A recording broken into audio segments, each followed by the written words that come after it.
tema, pues le voy a pedir aquí a la licenciada Itzel si lee la reseña curricular y ya yo voy preparando la presentación y empezamos pues para eh, poder ir con el cumplimiento de los tiempos de este evento. Así que pues adelante, licenciada, y yo presento el contenido. Excelente. Deme solamente unos segundos.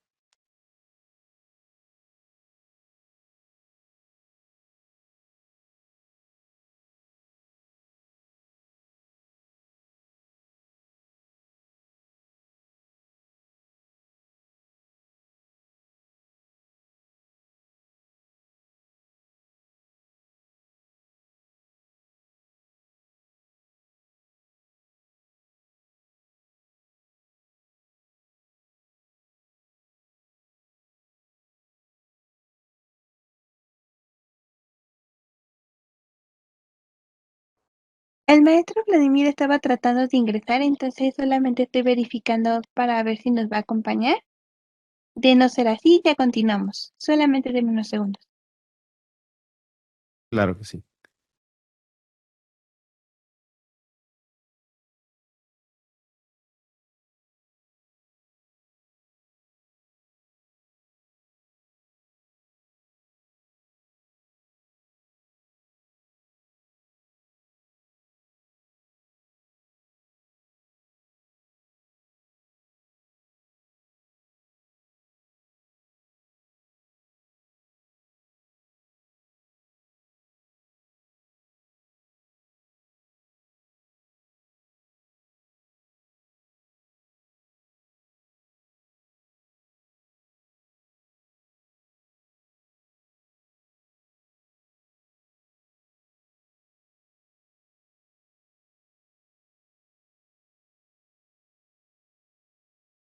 Hola maestro, al parecer tuve una pequeña complicación para ingresar, entonces vamos a continuar por el momento. Colegas, el día de hoy, como ya nos comentaba el maestro José Luis, tenemos el gran honor de estar en su ponencia en esta ocasión. Nuestro docente es criminólogo certificado en protección de activos, CPP, investigaciones corporativas, PCI y seguridad física de instalaciones, PSP, por ASIS Internacional y experto en prevención de pérdidas certificado por la Fundación de Prevención de Pérdidas de los Estados Unidos y certificado como oficial de protección por IPFO en Canadá. Ha colaborado en puestos de liderazgo en departamentos de seguridad y prevención para empresas como Estafeta Mexicana, AutoZone de México, Mercado Libre y actualmente es responsable de la operación de seguridad en Fulminant, perdón si no lo pronuncio bien. Es productor y conductor de podcast en criminología dinámica. Es el que comparte consejos de seguridad a través de las principales plataformas de podcast en Spotify, iTunes, Amazon, entre otros. También es director de la División de Criminología Corporativa para la Federación Mexicana de Criminología y Criminalística, donde coordina cursos y diplomados de formación en seguridad patrimonial y prevención de pérdidas con más de 500 alumnos en México y Latinoamérica. Sin duda alguna es muchísimo más extenso su currículum, pero creo que es una pequeña probada, una pequeña reseña para poderlo conocer. ¿Algo más que nos desee compartir, que nos desee añadir? No, no sería todo. Muchísimas gracias y bueno, pues con esto terminamos esta conferencia. No sé, grande. Bueno, gracias, maestra Itzel. Bien, pues gracias a todos por conectarse. Y yo quiero platicar el día de hoy sobre seguridad patrimonial, prevención de pérdidas y criminología corporativa, porque hay un debate que se llega a presentar en donde dicen que cuando hacemos criminología corporativa estamos haciendo prevención, hacemos seguridad patrimonial y que es lo mismo. Y es un debate que yo lo veo muy estéril y vamos a hablar un poquito de por qué. Porque realmente quien considera que seguridad patrimonial, prevención de pérdidas y criminología corporativa es lo mismo, es que no entiende ninguna de las tres y a lo mejor no las conoce y no ha participado en ellas. Y es parte de lo que queremos trabajar en esta sesión. 4 puntos básicos: la contextualización, cada concepto, su aplicación, cómo lo estamos usando en la actualidad, cuáles son los errores frecuentes que debemos de mejorar y tareas pendientes, hacia dónde ir. Yo espero que terminando esta sesión podamos dar cumplimiento a estos 4 objetivos y Dando un pequeño recorrido por la protección de activos, la seguridad patrimonial realmente existe desde el origen de la humanidad.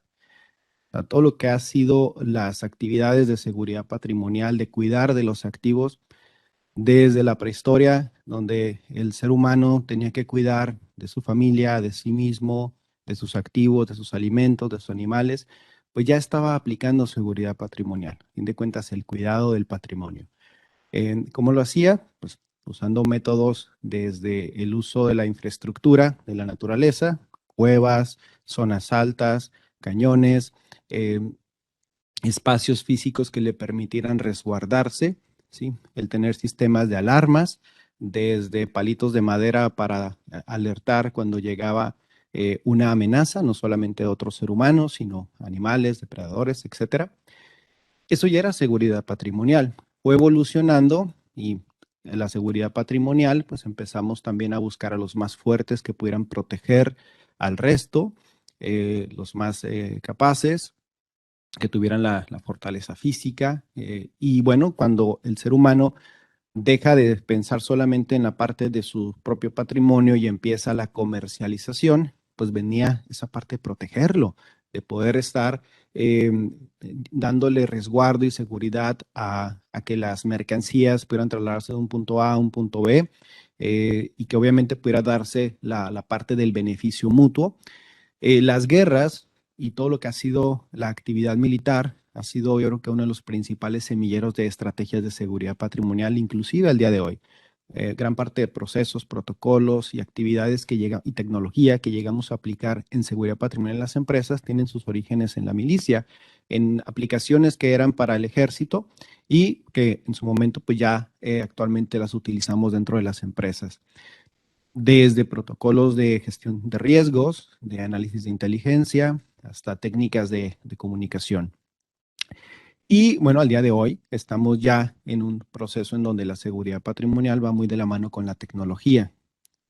Ya la forma en la cual cuidamos nuestros activos ya están no solamente en buscar el más fuerte, el más capacitado, la estructura física, sino también ver cómo nos podemos ayudar de innovaciones, como han comentado a lo largo de estas sesiones, de inteligencia artificial, deep learning, etcétera.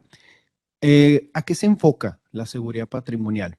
A los activos, personas, propiedad, procesos, las investigaciones, no solamente la investigación criminal, la investigación forense, sino la investigación preventiva, el prepararnos. Tengo que investigar a qué riesgos me voy a exponer, tengo que investigar en dónde soy vulnerable, la investigación reactiva, ¿por qué pasó esto? La proactiva. Una vez que ocurre una situación, ¿cómo vamos a mejorarlo? Esto requiere de entrar a toda esta metodología de encontrar las causas y sobre estas, pues tomar las medidas o los enfoques de disuasión, de reducción o de transferencia de los riesgos. ¿A qué se enfoca también? A lo que es, hablando de temas de riesgos, análisis, gestión, evaluación, medición, y aquí contemplamos desde las vulnerabilidades, las amenazas y todas las condiciones. El riesgo no solamente es negativo, también puede haber riesgos positivos. El ejemplo claro que tenemos es con la pandemia.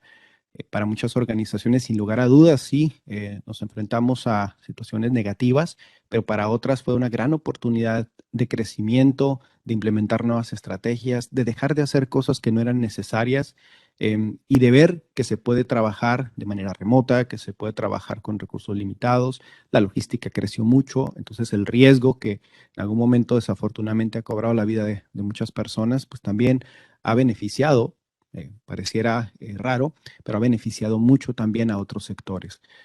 La administración, la seguridad patrimonial busca administrar los recursos tangibles y los intangibles, desde todo lo que tengamos en materia de seres humanos, de guardias, analistas, hasta todo lo que tengamos como intangibles, como la información, protocolos y la infraestructura, desde la seguridad física, electrónica y humana. O sea, todos estos son enfoques que lleva la seguridad patrimonial. Como les comento, viene desde algo muy primitivo, ensayo y error, prueba y análisis, y ha ido de la mano ahora con la tecnología, pues para buscar la manera de que los activos y todos estos enfoques estén siempre bajo un control. Los objetivos, históricamente, y muchos manuales lo manejan como 6D, que es distinguir si algo es o no una amenaza. O sea, tenemos una intrusión, hay una alarma que se detona, primero distinguimos y eso no una amenaza. Una alarma se prende, posiblemente puede ser un adversario intentando llegar a las instalaciones o puede ser un pájaro que se estrelló contra el sensor o puede ser el viento o puede ser una falla. O sea, hay que distinguir, detectamos qué tipo de evento es el que nos estamos enfrentando. Si es una situación en la cual nosotros podamos generar o modificar el comportamiento, entra la disuasión. Hay muchas actividades disuasivas que ustedes encuentran a su alrededor todos los días, desde estos letreros que vemos afuera de una tienda en donde dice, este comercio está dotado de una caja fuerte, los empleados no tienen la clave. Es disuasión, o sea, le están diciendo, si tú, delincuente, llegas y les dices, dame todo el dinero, pues los empleados no tienen la contraseña, no pueden abrir la caja fuerte, es un método de disuasión. Vas caminando por un pasillo, quieres abrir un empaque y empieza a tronar el plástico, ¿sí? Como el de posiblemente navajas de afeitar. Ese sonidito que hace el plástico al momento de quererlo abrir es un método de disuasión. Lo que busca es modificar el comportamiento. Si alguien intenta abrirlo dentro de un centro comercial, va a generar ruido que, obviamente, si tenemos personal entrenado y capacitado para identificarlo, pues sabe que alguien está intentando sustraer un producto. Métodos de demora, como las medidas de control, y aquí entran desde todas las estrategias como entrar con un gafet a una organización, el tener un registro, el tener cámaras, el tener reconocimiento facial, o sea, todo lo que pueda en algún momento demorar a un adversario. Todo esto nos lleva a decidir también. Parte de la seguridad patrimonial es qué vamos a hacer. Ahorita lo comentaba de una manera muy completa Humberto. Tengo un problema, ¿qué voy a hacer? ¿Cómo vamos a actuar? Y para esto, pues tengo que tener un plan. Y uno de los últimos puntos es la destrucción, ¿sí? ¿Cómo voy a reaccionar? Posiblemente tengo que destruir la amenaza, tengo que destruir a lo mejor al adversario. Y destrucción no necesariamente quiere decir que lo vamos a pulverizar con un rayo láser, ¿no? O sea, la destrucción puede ser la eliminación de la condición de riesgo. Esos son algunos de los objetivos de seguridad patrimonial que pues, históricamente se han venido trabajando. ¿Cuál es el tema con seguridad patrimonial? Que es muy anecdótica. Por ejemplo, libros como estos de seguridad física, propuesto por ASIS Internacional y que es motivo de certificaciones, cuando usted lo leen es un libro anecdótico, es un libro de buenas prácticas. Un conjunto de profesionales reconocidos, con trayectoria, con años de experiencia, se reúnen y empiezan a hacer lluvia de ideas y a decir, ok, esto es lo que consideramos que actualmente es lo trending tópico, es lo que se puede utilizar para generar seguridad y prevención. Es anecdótico porque no hay una investigación detrás y vamos a analizar ahorita más a detalle, inclusive cómo se da esta jerarquía dentro del conocimiento. Ese es uno de los temas con seguridad patrimonial, que realmente muchas de las estrategias han ido evolucionando conforme a lo que va funcionando, ha ido evolucionando conforme a opiniones de expertos, pero muy pocas aplicaciones de la seguridad patrimonial tienen un fundamento científico. Los libros que nos encontramos, que hay muchísima bibliografía sobre el tema de cómo proteger activos, cada uno tiene distintas definiciones, cada uno nos da distintas metodologías, pero al final de cuentas la dejan a la apreciación. La comentaba, por ejemplo, el maestro Humberto sobre el método Mosler y pues a veces es un método de mucha apreciación, es decir, dos personas podemos estar viendo la misma situación y para unos puede tener una mayor probabilidad de ocurrencia que para el otro. ¿Por qué? Porque está basado en mi experiencia previa, porque está basado en mi percepción del evento y entonces es donde la seguridad patrimonial dentro de nuestro enfoque, si la dejamos así como tal, puede tener este riesgo de que si tenemos un profesional muy experimentado, con mucho conocimiento, que ha estado en varios escenarios, puede hacer un plan muy robusto de seguridad patrimonial. Pero si tenemos a alguien que recién viene egresando, que no trae formación, que apenas se está conociendo, le da otro enfoque. Tenemos a alguien que viene de formación militar, le da un enfoque diferente. Alguien que viene de formación organizacional o de auditoría, de contabilidad, etcétera, le da un enfoque diferente. Igual tenemos departamentos que son manejados por personas de ingeniería, por médicos. Los enfoques son distintos porque está prácticamente gobernada por percepciones, por anécdotas y por el ensayo y error. ese es uno de los temas que quiero que se queden mucho en tema de seguridad patrimonial.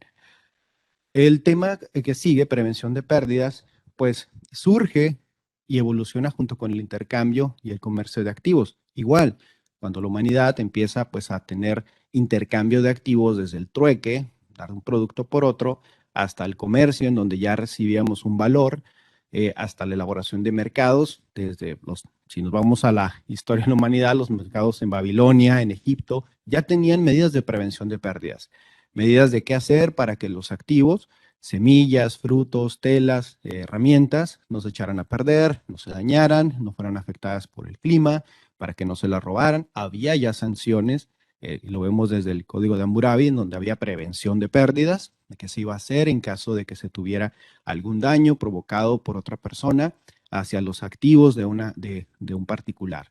Eh, y pues ha evolucionado hasta lo que vemos con el e-commerce, que pues en los últimos 20 años, ¿no? A veces hablamos de e-commerce como si hablamos de los últimos 3 años, y pues el e-commerce tiene ya más de 20 años. No es el futuro, ni siquiera es el presente, es lo que está ahorita en boga, pero realmente ya está en una evolución. O sea, tiene más de 20 años e-commerce de una manera muy activa. Entonces, ojo con esto, porque a veces decimos, no, hombre, es que es lo más nuevo que viene ahorita. Si piensas eso, te hace falta ver más boxes. O sea, el e-commerce ya ahorita realmente tiene que evolucionar a otros niveles. Aún y con todo ello, hay mucho que falta en tema de prevención de pérdidas. La prevención de pérdidas o el concepto loss prevention surge en gran parte por empresas, sobre todo de capital americano, con la finalidad de poderle explicar a inversionistas que su dinero estaba protegido, es decirle, invierte conmigo, mete tu capital, porque tengo un departamento que se encarga de prevenir la pérdida. Es decir, todas las organizaciones saben que siempre va a haber un margen de merma, que puede ser una merma conocida por daños, afectaciones, por productos que son caducados, por procesos de fabricación. Por ejemplo, podemos tener pérdidas desde las materias primas, ¿sí? Donde posiblemente al estar preparando algún insumo, un material, un alimento, etcétera, en ese proceso de preparación puede haber destrucción y desperdicio. En la logística, en la cadena de suministro, alimentos que se echan a perder, productos que sufren un accidente, un daño, cadena de frío que no funciona. Y si ven Shark Tank, saben que Rodrigo va a estar fuera porque pues, es cadena de frío y tiene azúcar. El almacenamiento, la distribución, ventas, devoluciones, todo esto ve la prevención de pérdidas. Ojo con esto, porque hay quienes dicen, me quiero dedicar a prevención de pérdidas y creen que solamente identifica robos. Si te vas a dedicar a prevención de pérdidas, como lo han venido comentando a lo largo de estas sesiones, todos los profesionales que han estado aquí se fijan, es raro el que haya hablado de que vamos a investigar robos. Nos tenemos que meter en todo esto, identificar la logística, saber cómo un producto llega del punto A al punto B. Cuando llega al punto B, cómo se almacena, cómo se distribuye, cómo se procesa, cómo se vende, cuáles son los canales de ventas que tiene la compañía. Si es un canal de venta B2B o business to business, de negocio a negocio, o B2C, del negocio al consumidor, porque en todo eso va a haber riesgos implícitos. Los errores que pueden ser de inventarios, mal conteo, hacia arriba o hacia abajo.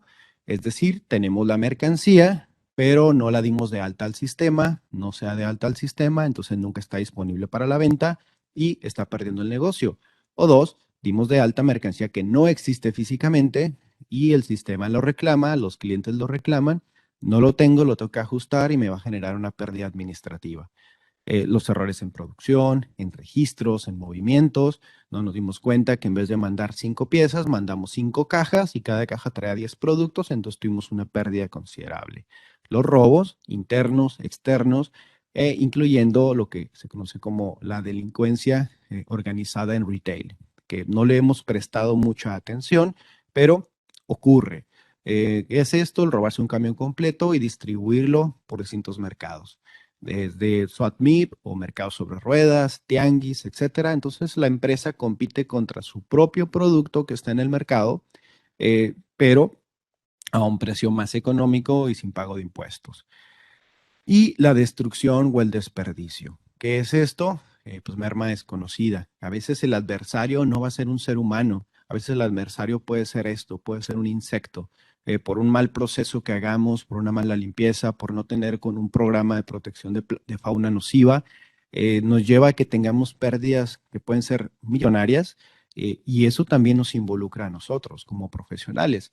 A lo mejor muchos de ustedes al escuchar esto dicen, oye, pues es que en la escuela a mí no me prepararon para saber cómo era el programa para control de plagas dentro de una empresa. Pero si ya estás dentro de la compañía, tienes que involucrarte en ello. Porque vamos a pensar qué es lo que pasa si se contamina un producto, qué es lo que ocurre si tienes productos textiles, ¿sí? Que están hechos con algunas fibras de algodón que sustentables, y esto en algún momento las tarimas de madera tienen plaga, tienen termitas. Esa carga, esa tarima completa, esa mercancía se tiene que destruir porque no la podemos trasladar. Y entonces en ese proceso, pues tenemos una gran afectación para el negocio. Eso es prevención de pérdidas. Ahora bien, ¿cómo entra la criminología corporativa en todo esto? La criminología corporativa, pues, al final del día, es el estudio de la conducta, que motiva, que disuade y cómo la gente toma decisiones. Algunas teorías criminológicas que se aplican mucho en esto es la de la elección racional, pero algunos detractores de esta teoría dicen pues, que no siempre son elecciones racionales los que la gente toma cuando comete un acto delictivo o una infracción. El ambiente, estudiamos qué son los facilitadores, los detonantes, los inhibidores, ¿sí? Y ahí hablaban ahorita sobre, por ejemplo, CEPTED, sobre lo que era la prevención del delito a través del diseño. También estudiamos eso, hacemos la analítica de datos, patrones, tendencias, modelos predictivos y la investigación, que también, como lo comentábamos, al día de hoy es muy anecdótica. Académica, muy poco, y científica, estamos quedando a deber muchísimo en este tema. ¿Cómo lo aterrizamos con un ejemplo? A veces podemos encontrar que ciertas medidas de seguridad patrimonial, como por ejemplo el poner un guardia a la puerta de una unidad de negocio y aplicar medidas de prevención de pérdidas, como poner un tag o una etiqueta que suene por unos arcos cuando el producto sale sin ser desactivado, va a reducir el delito. Y podemos creer, mediante causa y efecto, que funciona. Y decimos, oye, es que desde que compramos esas etiquetas, se las pusimos a los productos, dejamos de tener robos. Pero criminología corporativa va a irse a un contexto y va a decir, puede ser una parte, pero lo que no has considerado es que también la delincuencia en toda esa zona geográfica ha reducido.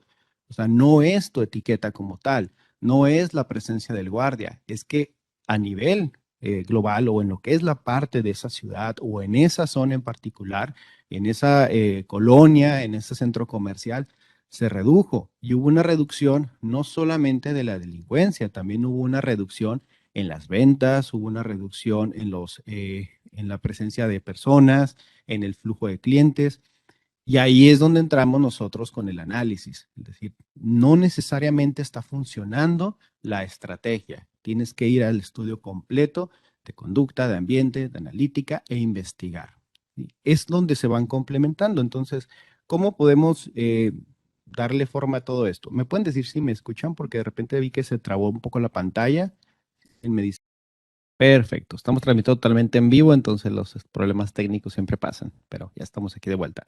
Bien, les comentaba para no perder el hilo de la idea de lo que estábamos hablando, eh, ¿cómo podemos combinar todo esto que estamos platicando? Pasa que dentro de lo que es nuestro proceso de investigación, de análisis, de prevención, hablábamos de que es muy común dentro de las organizaciones que a veces hay cambios dentro de las tendencias, de las estadísticas delictivas, pero creemos que son por un acierto de nuestra gestión y a veces en realidad son factores externos.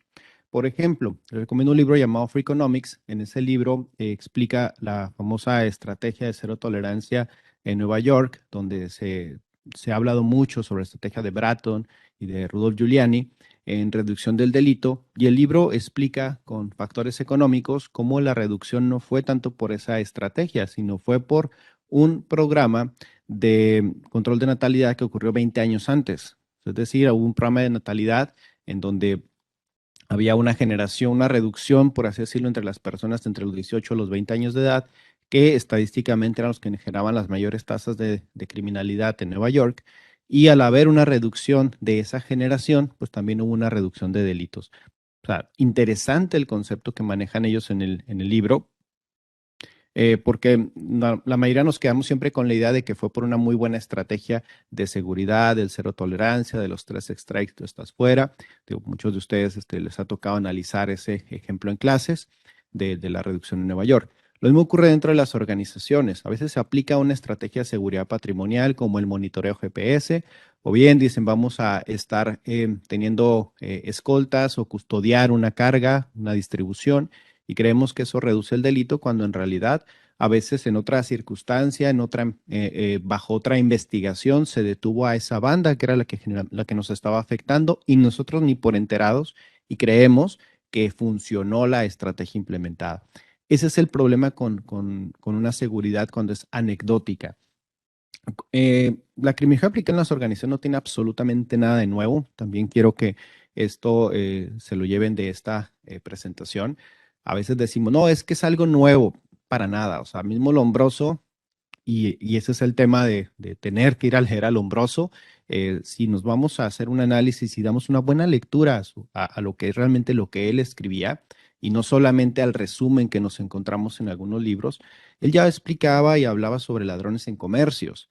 O sea, no todos eran homicidas, no todos eran personas que cometían delitos de agresión o de daño. También dentro de sus clasificaciones ya explicaba lo que era el ladrón en comercios, y esta parte, bueno, ya estaba ahí específica desde ese entonces. Ferri y Garófalo también lo estuvieron haciendo. Haciendo un brinco histórico, nos vamos a pasar a muchas personas, pero al final de cuentas, para irnos por los principales, Sutherland con la Escuela de Chicago ya empezó a hablar de la criminalidad de cuello blanco, no solamente las empresas que cometen delitos, sino las personas dentro de esas empresas, pero en todo ese entorno de Escuela de Chicago hay muchas otras investigaciones en donde se hablaba, por ejemplo, hay una muy importante que hace una criminóloga que es, bueno, la investigación se llama Buster and Niches, que habla sobre Mary Owen, es la criminóloga, donde ella hace una investigación sobre lo que son los robos de farderos, donde habla del profesional y del que lo hace de primera vez. Entonces hace una clasificación y cómo esto puede ayudar a las organizaciones. Quirós Cuarón en México, si nos vamos al estudio de su biografía, o sea, él se dedicaba a la investigación de fraudes y falsificaciones en el Banco de México. Al día de hoy, cosas que él dejó, que él hizo, han sido un pilar para el control de fraudes y de falsificaciones. Es decir, el pilar de la criminología mexicana, pues hacía criminología aplicada en organizaciones. Ronald Clark, muy conocido por todo lo que son las teorías de la prevención situacional del delito, ya nos hablaba sobre la aplicación de criminología en negocios junto con Marcus Felson, por ejemplo, en este libro, que pues es prácticamente una de las joyas de la criminología corporativa. El libro se llama Business and Crime Prevention, pero lo interesante de este libro, un libro que siempre estoy citando, es de que ellos invitan a una serie de investigadores, la mayoría de ellos criminólogos, criminólogas, y cada uno de ellos escribe capítulos sobre aplicaciones en distintos países de la criminología en empresas. Es decir, ya hay material y hay bibliografía sobre esto. Este es uno de los primeros libros que surgen del tema. Y más recientemente, y creo que quien ahorita es uno de los autores más prolíficos sobre el tema, Reed Hayes, que tiene este libro que es Retail Security and Loss Prevention, pero no es solamente ese libro, sino que Reed Hayes como tal es un investigador muy prolífico en el tema de prevención de pérdidas. Ahorita les voy a poner un ejemplo de una investigación que él hace. ¿Cómo unimos todas estas piezas? La seguridad patrimonial y la prevención de pérdidas nos van a dar el cuerpo de conocimientos por ensayo y error, la implementación tecnológica, la estandarización de procesos, la criminología corporativa va a dar estrategias basadas en evidencia mediante experimentación científica. Se complementan entre sí. O sea, no es que una sustituya a la otra o que se reemplacen, simplemente se van complementando. Aquí les pongo yo dos imágenes como a manera de explicar esto. Prácticamente es como el electrocardiograma. Cuando a una persona llega a un hospital y se le toma un electrocardiograma, el hecho de hacer ese electrocardiograma, el que salga un documento con una serie de líneas, hay todo un proceso tecnológico y científico de experimentación, etcétera, detrás. La persona llega, se toma la decisión de hacerle el estudio, se saca el electrocardiograma, el médico lo ve, al momento en que lo ve lo interpreta y con eso define el tratamiento. Que el tratamiento puede ser reposo, puede ser el dar un medicamento, un anticoagulante, un vasodilatador o el pasarlo a terapia intensiva, etcétera. Pero cuando nosotros vemos ese documento, o sea, el ojo no educado, no estudiado en lo que es la lectura de los trazos, decimos, pues, ¿cómo sabe qué es lo que tiene que hacer? Bueno, porque hay una interpretación de la información. Lo mismo ocurre con nosotros cuando vemos las estadísticas, las tendencias, los patrones, las actividades, el modus operandi, no sé, ese electrocardiograma y tomamos la decisión de qué es lo que se debe de hacer para dar el tratamiento correcto que pueda ser funcional para el negocio, también para la sociedad, para las organizaciones y que sea rentable. Es decir, no implementar una medida que va a ser mucho más costosa que lo que estamos tratando de prevenir. Eso es parte de lo que hacemos. Reed Hayes, les comentaba ahorita, él tiene este artículo, los invito a leerlo. Él lo escribe en la revista de los Prevention Magazine y él habla sobre la jerarquía de evidencia. En su artículo, él dice, en el primer párrafo, habla sobre la prevención de pérdidas, sobre loss prevention, y él lo explica así, dice, si tú te vas a los principales journals de criminología y te pones y buscas loss prevention, te arroja cero resultados. ¿Por qué hace este comentario? Dice, es que realmente no estamos haciendo investigación científica. O sea, no hay, ahorita estamos en la base de la pirámide de esta jerarquía. En su artículo lo explica él con varios ejemplos, pero estamos en la evidencia anecdótica y en la opinión de expertos. ¿Qué vamos a aplicar? ¿Qué vamos a hacer dentro de la organización? Y vamos y encontramos un montonal de libros, pero es esto, anécdotas. ¿Qué nos ha funcionado a la mayoría? La opinión de expertos. Vemos el libro y decimos, es que es Timothy Giles, y Timothy Giles escribe un libro que es cómo hacer un plan maestro de seguridad, entonces vamos a seguir las recomendaciones de Timothy Giles. O bien estamos hablando de Eugene Ferraro, y Eugene Ferraro habla sobre técnicas de investigación en el entorno corporativo, entonces vamos a seguir lo que él dice. O bien la técnica es Wiglander-Zulawski, entonces vamos a seguir la evidencia anecdótica y la opinión de expertos. No significa que esté mal. Lo que significa es que estamos aún en una fase de pirámide de jerarquía de evidencia en donde realmente nos falta mucho para llegar a la revisión sistémica y al metaanálisis. Sí hemos avanzado a descripciones cuantitativas y cualitativas. Por ejemplo, ya hablamos de medir la probabilidad de impacto en condiciones de riesgo. Por ahí hoy Humberto nos platicaba de métodos que existen para poder hacer esto. Pero todavía nos encontramos con eso, con evaluaciones de riesgo que son muy guiadas por la percepción de quien hace la evaluación y a veces una evaluación de riesgos que se la hacen en 2 horas. O sea, una persona que hace un caminado, un recorrido por una instalación y ya dice, ya tengo material suficiente para poderte hacer una evaluación de riesgos. O sea, realmente estamos viendo que pues, puede tener muchos sesgos. Se está trabajando en casos control. Por ejemplo, Rick Hayes, él es el líder del Loss Prevention Council, es un área del departamento de la Universidad de Florida en Estados Unidos, en donde en el departamento de criminología ellos tienen un área de investigación en prevención de pérdidas donde hacen casos control. Ellos invitan a distintas compañías, por ejemplo, cadenas comerciales como AutoZone, como Home Depot, etcétera, y ponen a andar distintos proyectos, como decir, a ver, vamos a poner en 5 sucursales este tipo de medida preventiva. Vamos a poner cámaras térmicas, vamos a poner cámaras contadoras, vamos a poner rondines de guardias y vamos a ver cómo funciona contra otras en las que no lo pongamos. Hacemos un estudio doble ciego y van haciendo la experimentación y van viendo cómo funciona. Mismo Reed Hayes en su artículo menciona que en lo que es la revisión sistemática y el metaanálisis, o sea que ya venía siendo como que la parte más importante en una investigación científica, literal, dice, no hemos llegado a ese punto. O sea, todavía no tenemos ese avance en materia de criminología aplicada a las organizaciones. Todavía no estamos a ese nivel. O sea, seguimos todavía en esto, en los casos control. Eso nos lleva, pues, hacia dónde debemos de ir. Tenemos que trabajar en varias cosas y aquí, pues, es tarea para todos los que estamos conectados. tenemos que trabajar en formación por competencias. Es decir, las universidades a veces están muy enfocadas en cumplir con un programa académico y llevamos las materias y los contenidos, prácticamente nos estamos convirtiendo en enciclopedias. O sea, estamos teniendo una clase y en la clase es conceptos, conceptos, conceptos. Salimos como filósofos de la criminología, pero no se nos está formando con habilidades como las que han venido mencionando a lo largo de estas sesiones, los soft skills, los hard skills, habilidades duras, habilidades blandas, con los conocimientos y con las destrezas necesarias para tomar decisiones, para poder ser resilientes, inclusive hasta cómo conducirnos en una junta, el cómo presentar un one page, un proyecto de una sola hoja, el cómo poder dar un discurso o el cómo poder explicar o cómo hacer un presupuesto. No traemos esa formación. Nos está faltando, pero salimos con mucho conocimiento teórico. Entonces es necesario reformular algunos de los planes académicos para irnos por competencias profesionales integradas, saber qué es lo que se necesita de nosotros para poderlo aplicar. Tenemos que hacer práctica basada en evidencia.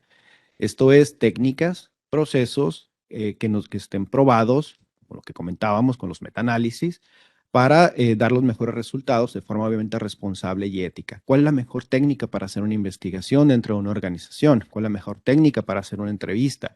¿Cómo es el mejor proceso para hacer una revisión, por ejemplo, en un centro de monitoreo? Realmente, ¿cuántas son las horas que puede estar un monitorista sentado observando, haciendo un trabajo que sea funcional? Sí, la ergonomía del mismo sitio. Hay investigaciones hechas por otras áreas, generalmente pues, por psicología del trabajo, por ergonomía, pero falta mucho el trabajo de nosotros, el decir, vamos a meternos sobre si realmente esa ergonomía y esas aplicaciones son funcionales para la investigación. Tenemos que trabajar también en la parte de la divulgación. No todos son libros. ¿Sí? A veces decimos, oye, es que no he encontrado un libro que hable sobre criminología corporativa. Mismo Rick Heights solamente tiene este libro, pero tiene un podcast y en su podcast prácticamente cada semana está entrevistando a los líderes de loss prevention, de seguridad patrimonial, de todas las cadenas de Estados Unidos. Y ahí prácticamente el podcast es un capítulo diario, es un capítulo que se va escribiendo conforme avanzando. Tiene la página de divulgación en donde van poniendo todos los avances que van teniendo de Loss Prevention Research Council. Em, Tenemos que buscar todos esos canales también, porque a veces es tan rápido como está avanzando que no, si nos esperamos a que un libro se escriba, se pueda editar, pase por ediciones y el día que se publica, pues ya a veces ya ni siquiera va a ser funcional. O sea, realmente en materia de seguridad la divulgación viene por otras áreas y tenemos que tener la práctica avanzada, tanto en investigación y en docencia. ¿Cómo es esto? Lo reduzco en la frase que pongo ahí abajo, donde digo, si es, vamos a esperar a que sean los propios profesionales los que introduzcan nuevas maneras para desarrollar su práctica, es arriesgado y es ingenuo. ¿A qué me refiero con esto? Si tú estás esperando a que, por ejemplo, yo, José Luis Prieto, me ponga a escribir un libro de criminología corporativa, pues creo que a lo mejor van a pasar años para que eso ocurra, porque no tengo tiempo de hacerlo y tampoco tengo la motivación, no tengo las ganas, no soy escritor. Al final de cuentas, yo me dedico a hacer otras cosas. Y en todas las áreas de conocimiento y en todas las ciencias es lo mismo. Les puse aquí un ejemplo bien simple para ejemplificarlo, que es la prótesis. Las prótesis no son hechas por los médicos que se las indican a los pacientes. Hay ingenieros, hay expertos en materiales, hay personas que estudian todo lo que es la biomecánica, etcétera. O sea, hay todo un grupo de gente que a veces ni siquiera tiene que ver con la amputación de un miembro. O sea, es gente que se pone a ver todo lo que son los procesos de movimiento, de resistencia, etcétera, y crean una prótesis que un médico que no sabe absolutamente nada de eso la recomienda o le dice al paciente, esto es lo que tienes que utilizar. Ese ejemplo lo vemos en otras áreas como medicamentos, como pruebas psicométricas, etcétera. ¿A qué quiero llegar con esto? Hay investigadores, hay académicos, hay personas dedicadas exclusivamente a la investigación y trabajan de la mano con la gente que lo está aplicando. No entiendo por qué a veces el debate dentro de la criminología es que el que aplica también es el que debe ser el generador del conocimiento. Es arriesgado, es ingenuo y no siempre va a funcionar. ¿Habrá excepciones? Sí, sí las habrá. Habrá alguien que diga, José Luis, yo lo pongo en práctica y yo lo escribo y yo hago la investigación y aquí está el resultado. Pero si nos vamos a todas las ciencias o a bueno, a las ciencias más duras, si nos vamos, por ejemplo, al tema de la epidemiología, mucho de lo que vemos ahorita actualmente en producción de vacunas no lo están haciendo las personas que van y son los que aplican las vacunas, o sea, no son los que están en la práctica, lo hace otro grupo de expertos. Lo mismo es necesario hacer en nuestra área. Es hacia donde tenemos que orientar nuestros objetivos de trabajo. Entonces, yo invito a muchos que están aquí conectados o a muchos que generan el debate en donde dicen del cuerpo de conocimientos, pues hay que crearlo, hay que hacerlo, es necesario, pero no seamos arriesgados y no seamos ingenuos de esperar a que lo hagan quienes lo están aplicando, porque a veces pues pasa eso, no es nuestra área. O sea, si yo fuera escritor, si fuera investigador, pues me dedicaría a eso. O sea, no es mi área de experticia. Así como estoy yo, estamos muchos que andamos en este tema. Decimos, oye, pues me gusta hacer una conferencia, me gusta hablar, pero lo mío es andar en el campo, es andar aplicando las cosas. Eso es algo que tenemos que buscar y es algo a lo que tú que estás haciendo una tesis, que estás haciendo una investigación, que vas a terminar tu maestría, tienes un área en donde puedes enfocar tu talento. Y mis 2 centavos sobre esto, ¿no? ¿Qué es lo que yo dejo como recomendación? Tenemos que crear centros de investigación como el que existe en la Universidad de Florida, en donde en nuestras ciudades, en los países donde nos estén escuchando, podemos crear estos análisis de ver qué es lo que está ocurriendo en materia de criminalidad. Tenemos que entender que los empleos no son generados por los gobiernos, los empleos son generados por las empresas. Las empresas son las que al final del día le dan la sustentabilidad a ciudades completas. Una organización no solamente genera los empleos directos, sino los indirectos. Una planta se establece en la ciudad, una maquiladora, y genera empleos directos, pero también genera los empleos de los proveedores, de los transportistas, de los que preparan alimentos. O sea, es todo un ecosistema económico el que se crea gracias a una empresa y las decisiones a veces para fundar o para abrir una unidad de negocio van muy relacionadas con el tema de seguridad. Entonces, si no brindamos una buena seguridad y la compañía empieza a ver mermada su productividad por robos, por situaciones de conflicto, pues inmediatamente cierra sus puertas y va a haber países, va a haber otras ciudades, va a haber otros entornos que le dicen bienvenido. ¿Por qué? Pues porque sabemos todo lo que produce. Ahí es donde tenemos que entender ese círculo virtuoso. Una empresa que trabaja en un entorno seguro, que tiene buena rentabilidad, que tiene buenos crecimientos, pues es una empresa que va a generar estabilidad, que va a generar empleos a largo plazo. El empleo a largo plazo, lo saben ustedes que son especialistas en criminología, genera las condiciones para reducir oportunidades a que la gente se vaya a la delincuencia. Entonces tenemos que trabajar eso en nuestra investigación. Tenemos que hacer un censo de cuántos profesionales están en activo. Al día de hoy no lo sabemos. No sabemos qué están haciendo, no sabemos cómo lo están implementando. Y la última parte sería llegar a un órgano colegiado, pero un verdadero órgano colegiado de profesionales en la criminología corporativa, no algo que sirva a un interés particular de una asociación, de etcétera, en donde digan, voy a hacer un órgano colegiado con la finalidad de hacer mis cursos y mis diplomados, sino realmente lo que es un cuerpo imparcial que sea sometido a votaciones, que haya unas elecciones en donde realmente puedan estar generando y produciendo conocimiento, estándares, hasta el control de los gastos, hasta la forma en la que se hacen los cobros, o sea, como existen muchas otras profesiones. Es a lo que tenemos que evolucionar si le queremos dar forma a esto de la criminología corporativa. Mi conclusión, ya para finalizar y estar en el tiempo, es que tenemos que elevar el nivel de debate. Ya dejémonos de esas cosas de que si se aplica, si no se aplica, si existe, si es nuevo. Temas a veces tan ilógicos como decir, oye, es que haces dinero dando cursos y qué tiene de malo. O sea, al final de cuentas, pues de eso se trata y todos hacemos las cosas porque buscamos un beneficio económico. Qué bueno hacer un beneficio económico si ayudas a los demás. O sea, no sé por qué a veces llegamos a tener el concepto de que el criminólogo, la criminóloga, tiene que ser alguien humilde, tiene que ser alguien pobre, tiene que ser alguien que sufra, tiene que ser alguien abnegado. No, para nada. Si en tu trabajo haciendo lo que te gusta, puedes tener un beneficio económico, hazlo, está bien, mientras sea ético, mientras sea responsable. Elevemos el nivel de debate, elevemos nuestra formación, preocupémonos más por convertirnos en profesionales que den soluciones. Dejémonos de pelear entre nosotros por cosas que a lo mejor no van a dar nada. O sea, por estar discutiendo a veces sobre quién es el mejor o quién es el que trae más formación, etcétera, como lo comentaba ahorita Humberto. esta parte que decía de los chismes, del estar investigando si otra compañía o otro grupo, si la federación o etcétera, quién es mejor. Ya evolucionemos, vayámonos a un nivel de debate más alto. Yo cuando veo alguna publicación en Facebook con una crítica hacia mi persona, ni siquiera le pongo atención porque digo, es un nivel de debate bajísimo, es bajísimo y no me voy a poner a ese nivel. Pero el día que llegue alguien y me ponga un nivel de debate mucho más alto, y los invito, y si alguien está conectado y lo hace, le damos.